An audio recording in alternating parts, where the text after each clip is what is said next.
Welcome back to Benny's Custom Works, proudly supported by Haltech and Sparesbox. Don't forget Benny 5 on checkout. This week, we are continuing our 2J journey. We do have Isaac here. He's a bit of a wizard with a lot of this mechanical magicness, and today he's going to run us through dialing in the exhaust cam.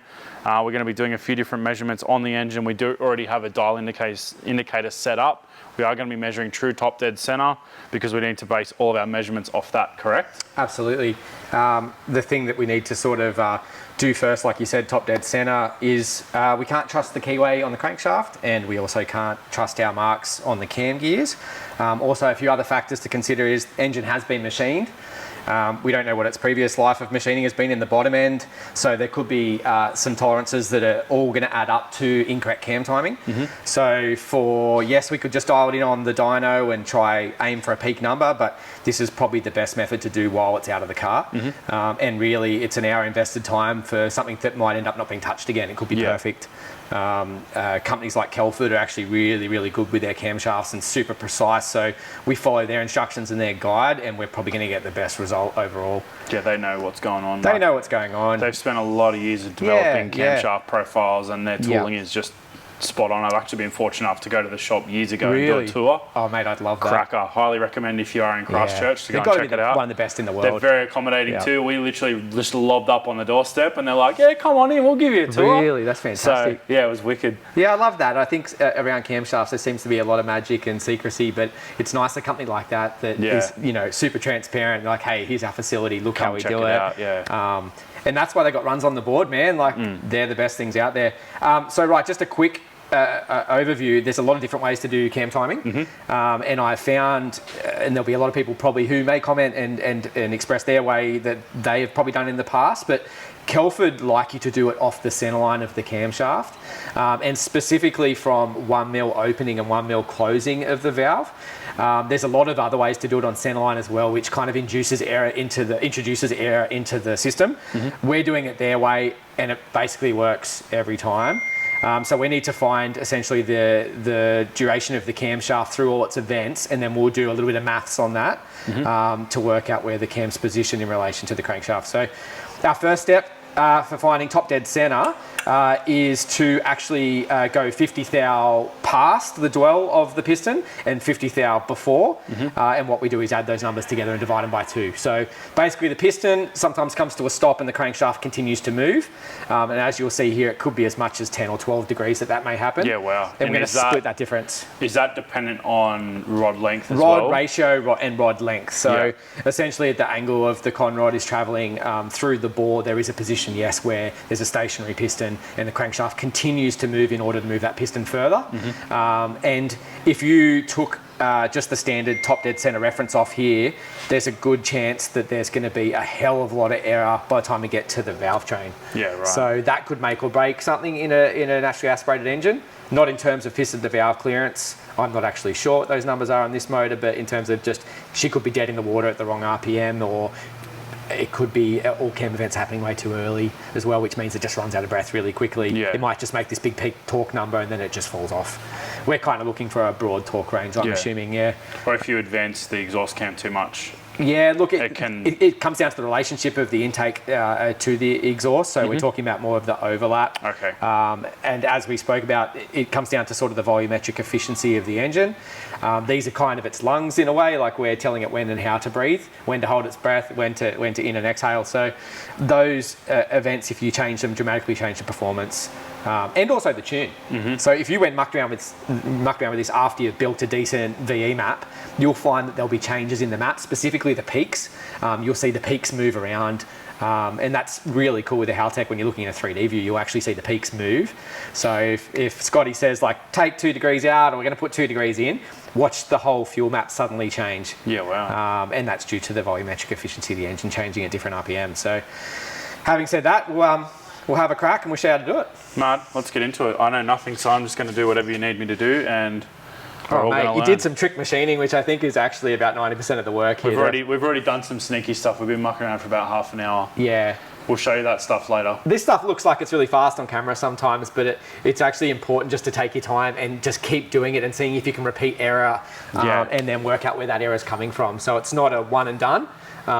You know, full disclosure, we've already done half of this. We wanted to get some measurements. When I say we, Isaac, because he actually knows what's going on. So we've already run the engine through a few rotations. We have confirmed that our true TDC is correct now. We're not getting variations on our readings through rotating it through the motion. So that basically means that our wheel is correct, it's tight on the crank and it's not moving, our needle is not moving, and our dial indicator is not moving, and also the extension that we're using is not moving. So nothing is changing through that rotational change effectively. So in short, we can trust the numbers now. We're going to do some final measurements. Isaac's going to put them in his notepad. We're going to do some calculations. When I say we, I mean Isaac, because I don't know what the calculations are. And then we can move on to the next measurement and the second part of the process. All right, so we're just going to establish true top dead center. And the process that is kind of used as a standard for this is you basically get the piston to its dwell point where it stops moving, and you let it travel 50 thousandths of an inch either side of that dwell point. So for us, that's 50 thousandths of an inch on either side of top dead center that we know it as. You take those two numbers, you add them together and divide it by 2, and that actually gives us the correct true top dead center, which is what we need for the next step of the cam phasing. Right, so what I'm going to do is I'm just going to turn this over 1.27 millimeters or 50 thousandths of an inch. So that's 1.1, 1.2, 1.25, 1.27. Then we're going to look at the number on our degree wheel here. And you can see that's on 12 degrees after top dead center. So then we're going to write that number down, and then we're going to take the engine back 1.27, see it gets to its dwell point. So then we go 1.2567. It's very easy to get a bit of parallax error with this, so that's why you have to just keep repeating it and looking at your numbers. And then here we're on 12 degrees. So as we said before, we've actually run this through once before to see what we came up with. So initially we actually had 11 degrees and 13 degrees. So you add those two guys together, divide them by 2, and that brings us to 12 degrees, which you then move your indicator to. So now when I move this back to top dead center on the degree wheel, that's actually the correct TDC, and we'll be using that information to dial the camshaft in. So you can see that if you're not accurate with this step, there is no point going any further forward, because you're going to be continuously repeating the error, which will just relate to the camshafts being completely out of phase with the crank. There's other ways to do this as well. As I mentioned, people have been doing this for a long time, but I find this is the quickest way that we know just to find true top dead center. All right, let's move on. All right, so we just remove our dial gauge setup, and we actually need to reference it off an exhaust number 1 cylinder cam bucket. So that might be a bit of a process. So we'll get back to you in a minute when we've worked that out. You might need to find something a bit finer than this. Yeah. Now, unless you think it'll just sit there. Doubt it. No, because we don't want to initiate too much angle. Yeah. So I feel like if we have something that can rest on the edge of the cam. Oh, that's so close, Benny. Put it in first, because what I'm going to do is butt this one up. And then put one over the 2. Yeah, because you're smart. What are we making here, fellas? Fire. Nice. Now we're modifying the dial indicator gauge to measure the bucket movement. There's not much room between the core of the camshaft and the where the bucket protrudes outwards. So potentially with a standard cam, it might have fit, but it's not over here. So.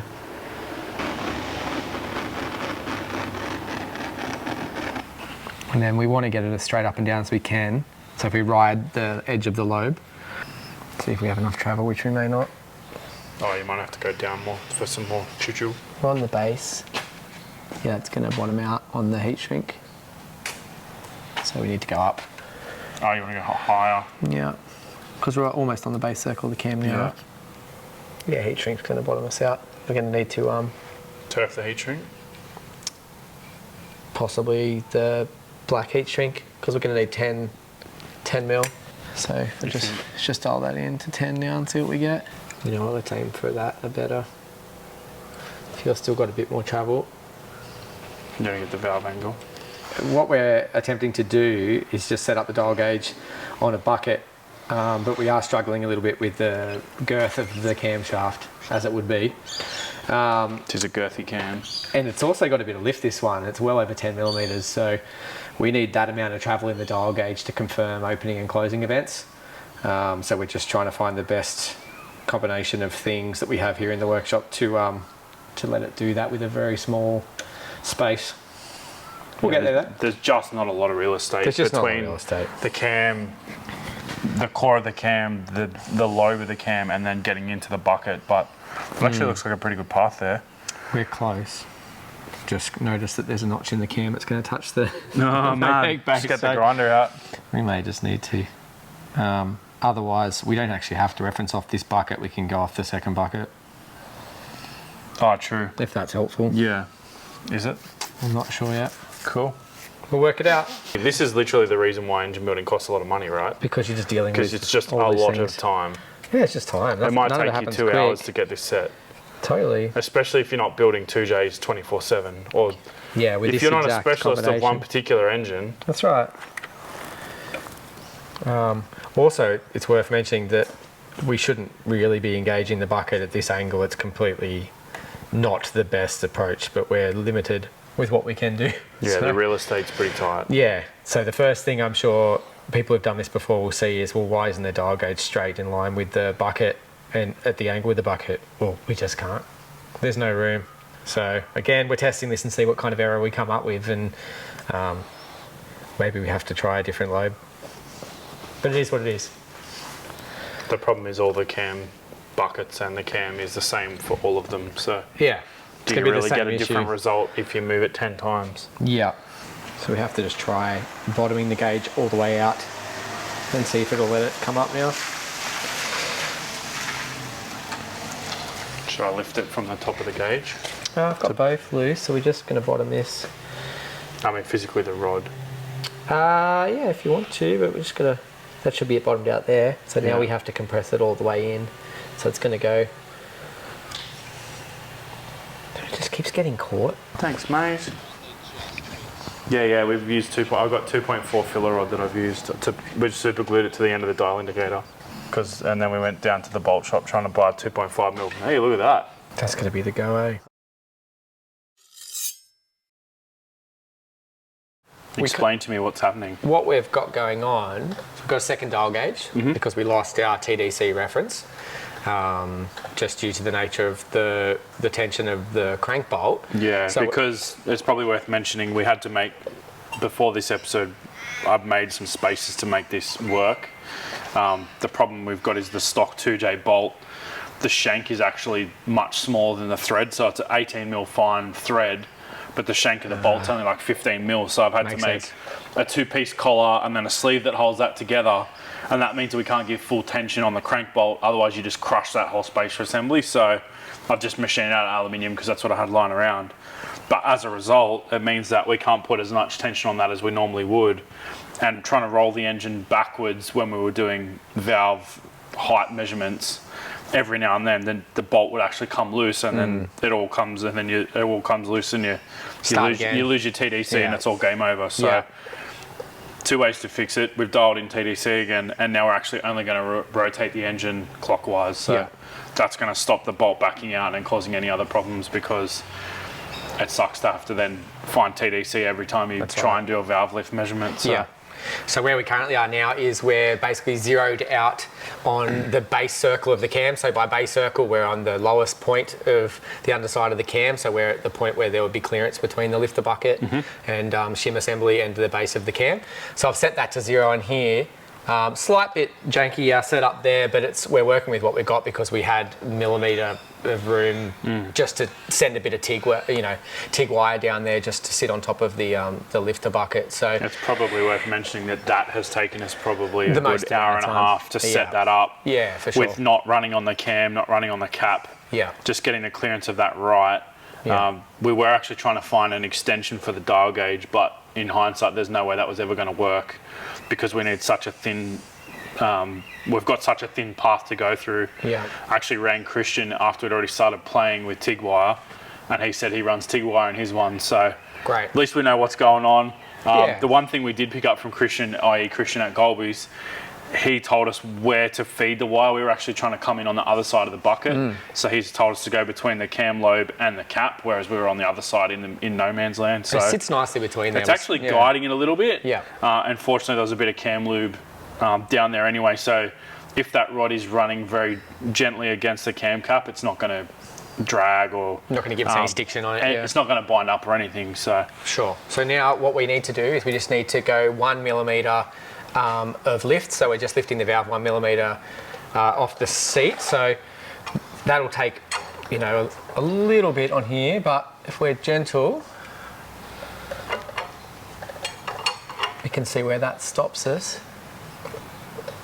Okay, it was just starting to move. There we go, it's 0. So that's 1 mil of lift now. 1 mil of lift. We are sitting at 50 degrees before bottom dead centre.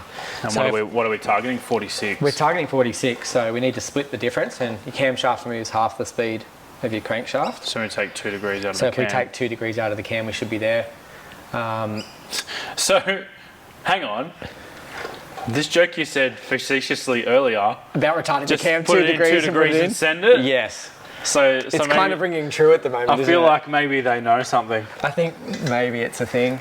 I mean, you have to be thinking like cliches exist for a reason, probably Yeah. because it may actually some be, point. To some point, that's actually maybe. I mean, what it happened. can't be the answer every time, but No. the cool thing is, though, it actually shows how accurate these Kelford cams are. Oh, absolutely, yeah. Because Yeah. they would be set up around factory specs Definitely. where the deck height is taller. Correct, yeah. Or sorry, the cylinder head is thicker. All these other variations are based on factory Toyota Yeah. tolerances. And we're probably only accounting for a 1 millimetre of difference of anything. So Yeah. it's amazing that we can be Well, mucking around at this level. Yeah. Well, the We're- cylinder head itself's only had Yeah. 0.6 of a mil taken off of it. Yep. So what we'll do is we'll advance the cam timing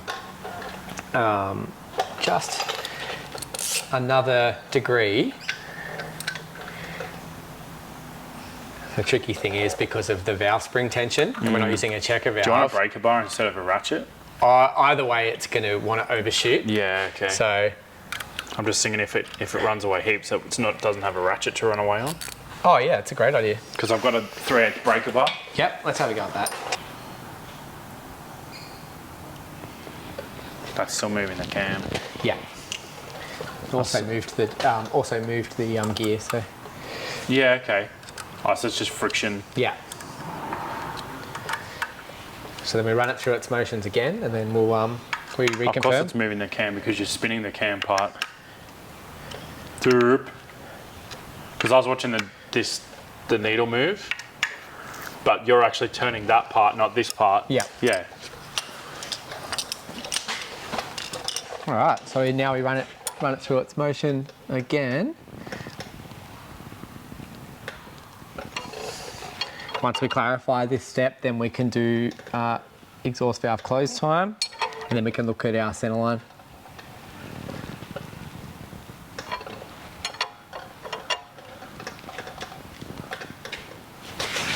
Cool, that should be on the base circle now. It hasn't quite returned to 0, which has been a little bit frustrating for us. And now it has, so we should run at 1 millimetre now.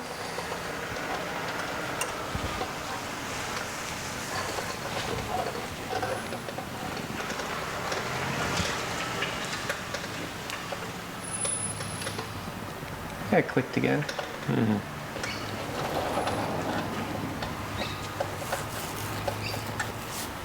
Oh, no, overshot it. You bugger.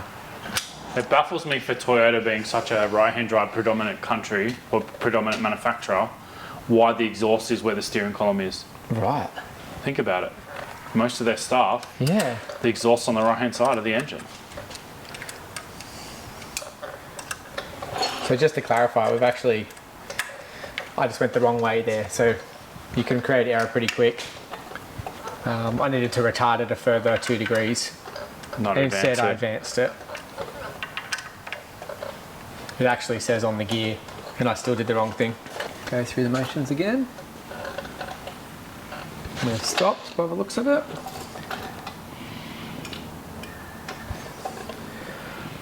Just sticks there every time, eh? Does now. Great. So now let's look for 1mm again.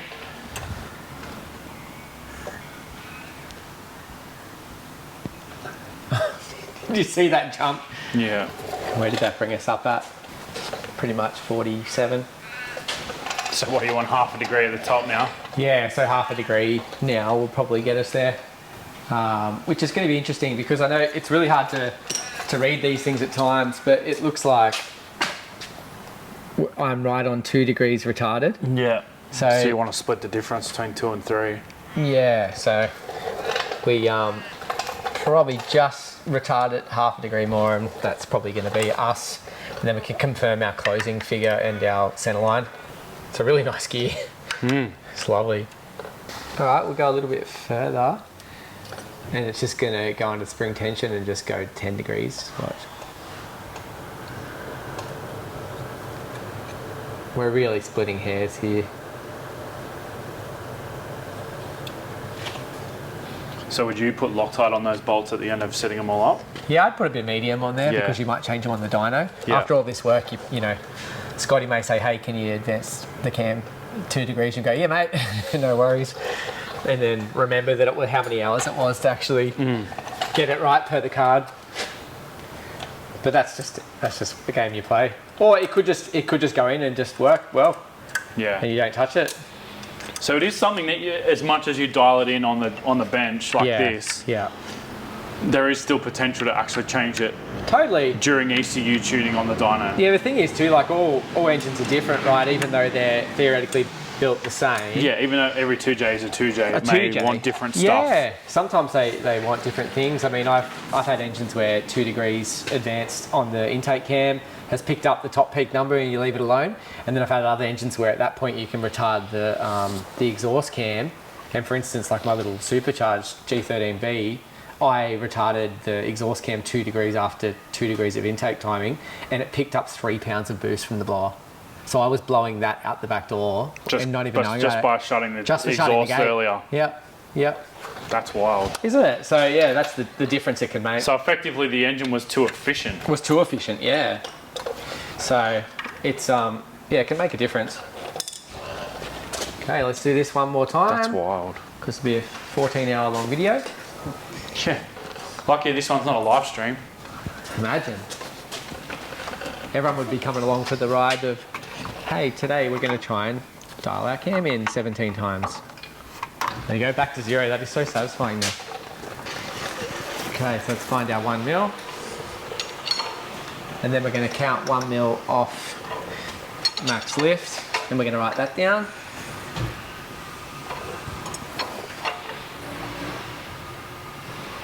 They are cool engines to work on. They're aesthetically pleasing as far as We're getting engines are. pretty close there.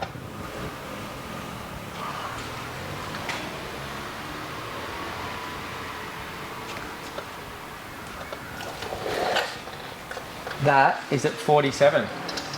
And what are you So chasing? that puts us 1 degree advance. That's great. Sick. So you're happy with that? Yeah, I'd like to see what closing time is now. What do they want? 46. So they want 46. So I'm going to say we're sticking at 47. 1 degree advance is not a bad thing. And that's before bottom dead center. Dead center. And then after top dead center, they're looking for 10. So we're probably going to see 12, dare say, but we'll have to count. We'll have to count from here because our lift figure is 10.2. So I'll probably need you to help with this, Betty. So we We're know, not going to see 10.2 though, don't we have to take away the take clearance? away the 1. Don't have to take the clearance? Well, So the clearance is 9.95? 9.95. Yeah. So if we can try and count that.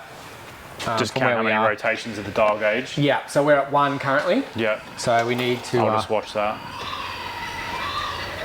2, 2, 3, 3, 4, 4, 5, 6, 6, 7, 7,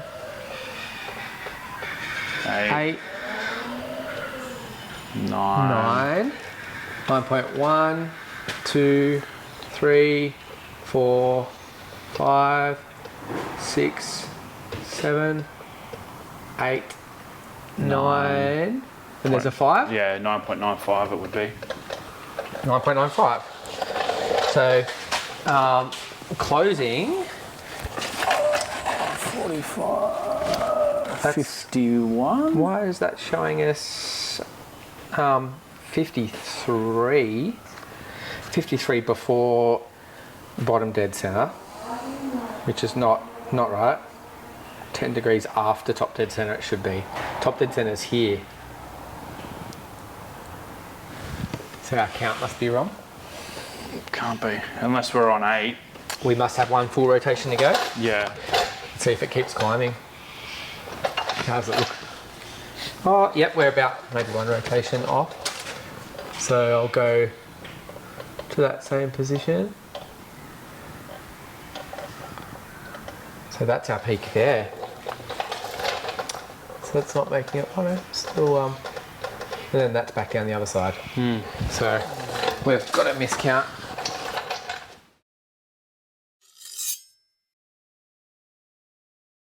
So we need to go, that's peak lift. So that there should be peak. And the direction should start changing in this rotation. It's about to jump off now. Yep. So you got 1, 2, 3, 4, 4, 5, 5, 6, 7, 8. 8. And what was our going for? 10, I think I overshot it.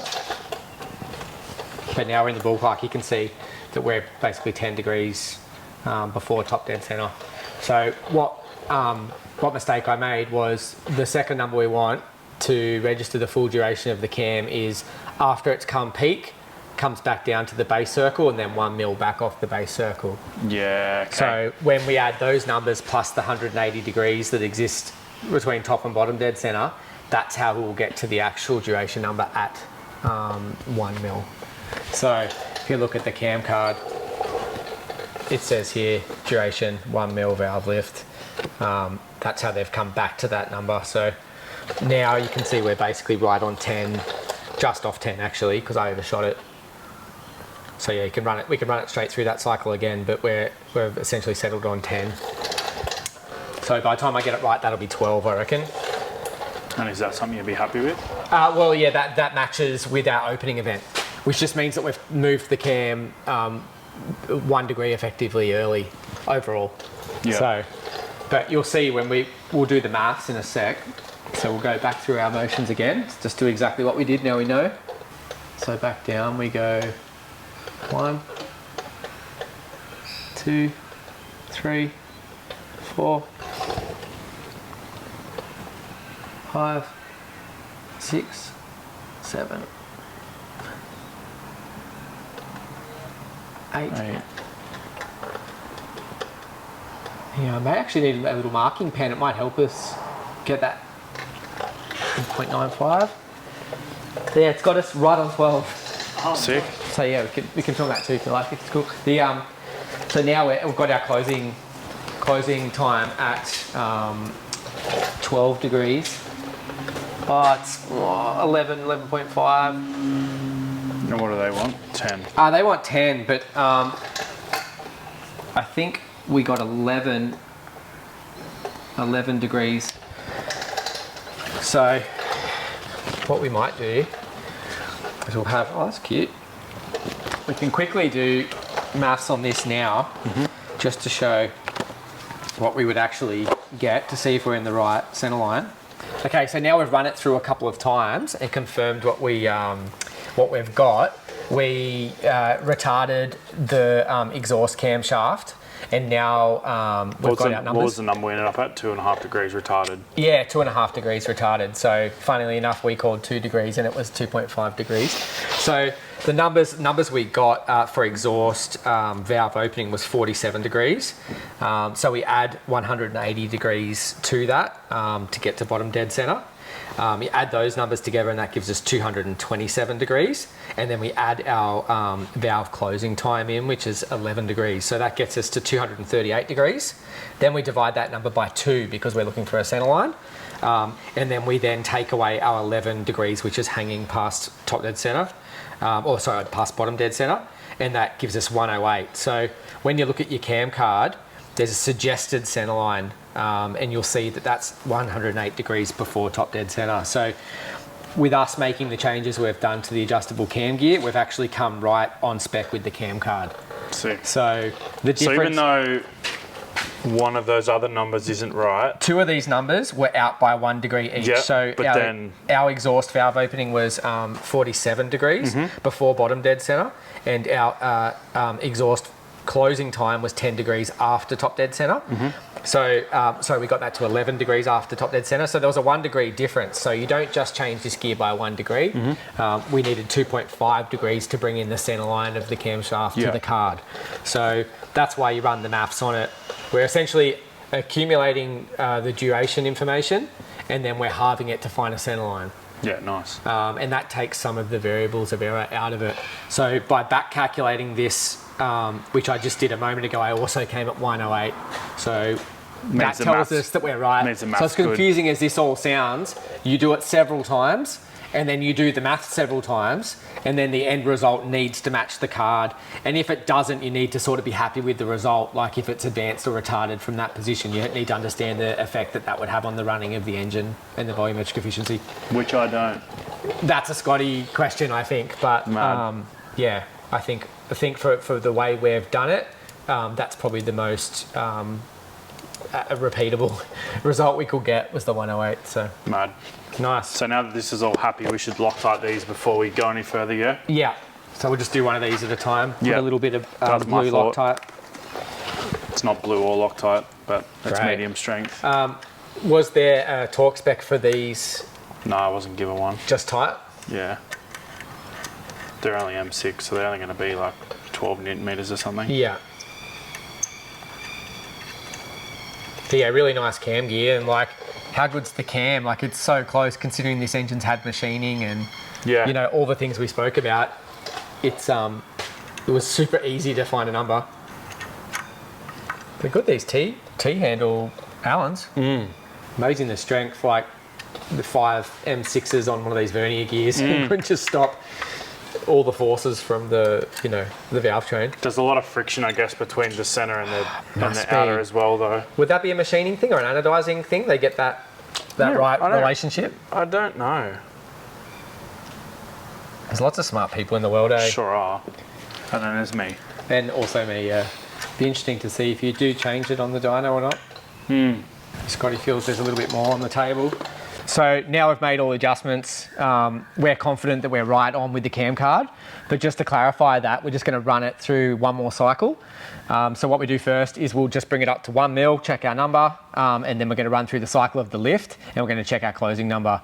So we're going to move this to our 1 mil, as long as I don't overshoot it. It's very easy to do with these heavy valve springs. Yep, like that. Sorry, boys. We'll go again.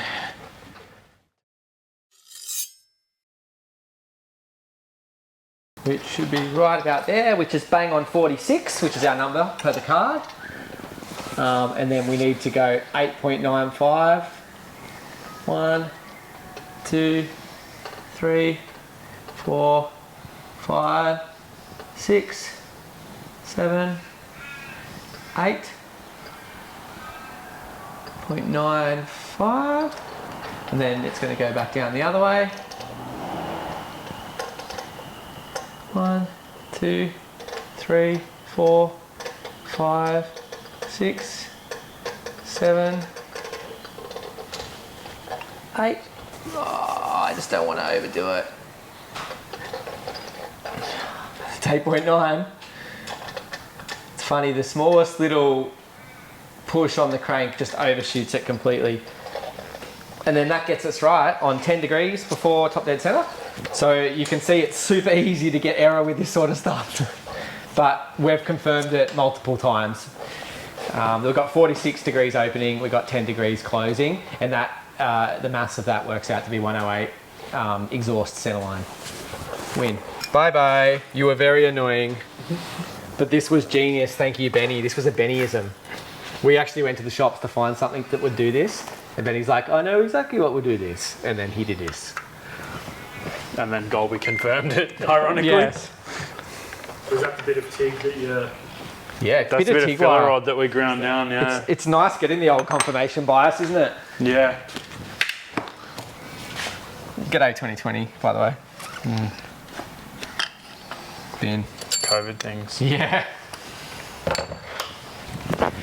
And that's a custom-made mount that you did this morning. Custom with the K, bro. It's very custom, yeah. The custom piece of flat bar that I drilled a hole in. Are these 440cc injectors? I think they're bigger. Right. I thought those Bosch greens were always 440s, unless they're like Falcon injectors. This might be like their Gen 2 one or something, who knows? I don't know, Paulie supplied them. They're like an 8-hole or a 10-hole. Yeah, Yeah, like they're real nice. fine little. It's I gonna think, sound I think they're proper dodgy. like low to mid fives. Ah, right. Because then if we ever want to go E85, we've got the option, I guess. Sure. I did think about potentially E85ing it, like flex tuning it. Yeah, why not? I don't know how much gains will be on the table from it, but I feel like it'd be a really good option just to have for the car. But regardless. I feel like it'd actually be a really interesting conversation yes. with Scotty going like, what is What do you what think? is the real world number on an Aspo 3 litre Yeah. on 98 or E85, especially the one that still has 98 octane in mind with the compression ratio. Sure. Like the compression ratio, well, I don't have the exact numbers, should be in the Do we know the ballpark? Around 10s. 10? Yeah, I reckon. Yeah, right. 10s-ish. So with some RPM and this sort of capacity and a bit more breathing that it's got now, like it wouldn't be unrealistic to possibly tickle 300 horsepower? Yeah, I'm thinking 200, low 200s at the wheels, kilowatts. Okay. Yeah, so 220. So yeah, around 220 kilowatts at the Yeah. wheels is like 300 horsepower, give or horsepower, take. yeah. I think 223 is about the number. Yeah.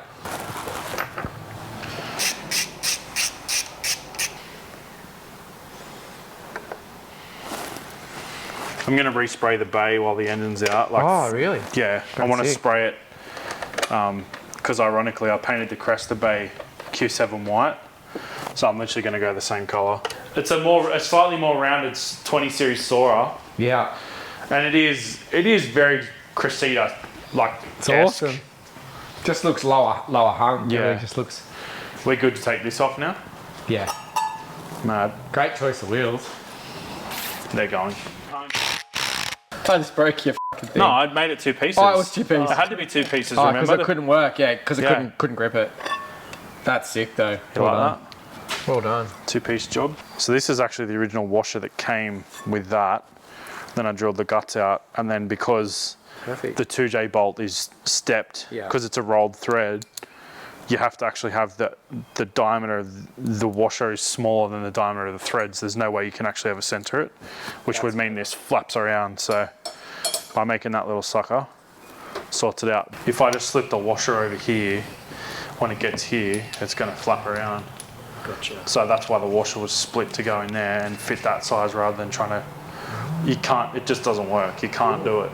Hughes Race Built actually make a mandrel specific for the 2J crank to suit most of these. So if you're not a Fruit Loop like me and into making stuff, you can actually just buy the right part first time out. Hughes Race Built make tons and tons of nice engine assembly tools and equipment, not just for JZ, but for Barra, RB, all the common 6-cylinder engines, and I'm sure they do UZ. I'm pretty sure they do UZ and maybe even LS as well. So definitely worth checking out Hughes Race Built. You can buy them from Golby's in Australia. They've got distributors all around the world. So check out Hughes Race Built if you are after really good engine assembly tools and equipment. Well, I hope you're not as confused as I am because I still don't really understand what happened, but all I know is the numbers from the cam card are now what the engine is telling us. So I'm pretty stoked with the outcome. I'm still not sure what happened, but thank you, my friend. Hey, no worries. Appreciate it as always. I think when you're doing these sort of things, sometimes especially working with whatever we've got, you find your own way of getting there, and that's why we double and triple checked the maths of it, and we ended up at the number that the card said, and Yep. that's all that matters. And you did 2 separate equations. Yes, and we still ended up with the same number. Yes, So we did it in reverse as well and came up with the same number. that so says that I the guess we numbers are spent right. the whole day making things work, so we could just write a few numbers on a piece of paper and confirm. Take 2 degrees, Take retarded 2 degrees, Yeah. and send it. Give or take half a degree that we Yeah, added in the end the there. that ultimate got it there. irony. So But, hopefully no. it doesn't look too confusing for you guys, but there is a lot of information. Research this stuff online, and the method that we did do is a pretty known method from Centerline. So good luck, and hope you got patience if you guys Yeah. have a crack. I totally underestimated how long this was going to take. I was like, oh yeah, sweet, this will be done in like 2 hours. Yeah. I'd actually planned to do way more stuff today because we still need to revisit the e-throttle bracket. I actually powered it up the other day, made the linkage work, and the motor does move a little bit, so the Awesome. bracket does need stiffening. Some other bits and pieces, just housekeeping. Oh, we've got to put our damper on. We actually need to ream or hone the hub of that to get the correct interference. So it's currently way too tight. We were planning on putting it on today, but it's still way too tight. We did preheat the hub a little bit, and no real dimensional changes, so I didn't want to go cooking it too hard, and then we actually damaged the damper itself. So yeah, super keen to get it all back together. It's getting to the point here now where we're actually going to be putting in the car pretty soon. I need to speak to Wayne at Shemry's Custom to see what his availability is like to make headers, because I'm either going to do exhaust then wiring, or wiring then exhaust. So I'm also waiting on a book that is the factory wiring diagram for this car. I do have one coming, so as soon as we've got that, it basically means it should help Dave, rather than have to actually buzz out the whole car. It means I can pull the motor and box out and not have to know exactly what every pin does off the top of our head, or have it all noted. So Brilliant. might have a bit of a direction forward. I do have a digital cluster as well, and a digital cluster fuel sender, because they are different. That's also going to go in the car. We are going to go Haltech R3 and a keypad, so we can have cruise control, because we now have fly-by-wire. And I do have a X-Trail pedal, which is almost a direct fit for this car as well. So getting close. Thanks for watching, guys. We'll see you next time.